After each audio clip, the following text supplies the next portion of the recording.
Well, if there is some very cool political news out there that has absolutely nothing to do with last night's debate, we know where to get it. We go to Patrick Gavin, one half of the Washington Examiner, Yeas and Nays. He's live at the Examiner. Let's dive right in because shock jock Don Imus in town today, and he was sparing no one.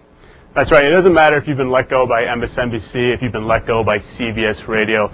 Don Imus isn't going away quietly. He was here in town this morning at the museum for his first broadcast out of here in years.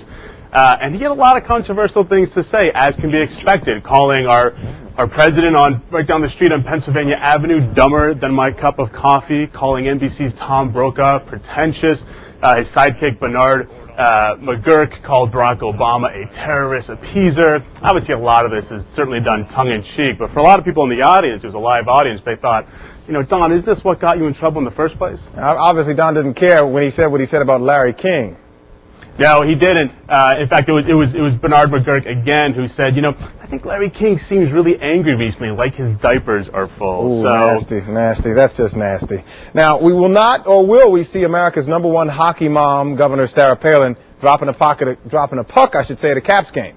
You won't. Not if owner Ted Leonsis has anything to say about it. He was being interviewed in Georgetown this afternoon.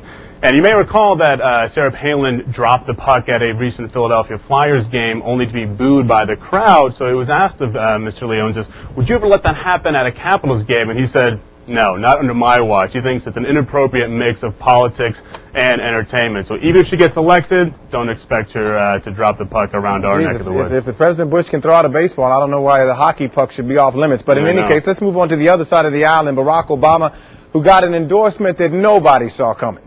That's right. Esquire magazine, in its 75-year history, has never endorsed a presidential candidate until this year.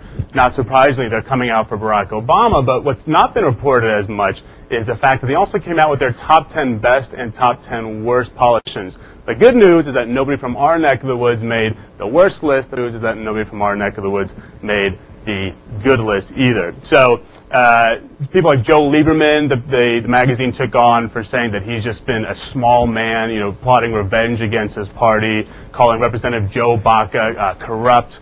But, you know, good news, none of our politicians got either negative reviews, but unfortunately maybe we can shoot for some positive reviews next year. All right, be he yay, be he nay. He is Patrick Gavin, live from the Examiner. Thank you, sir. Appreciate it. Well, coming up.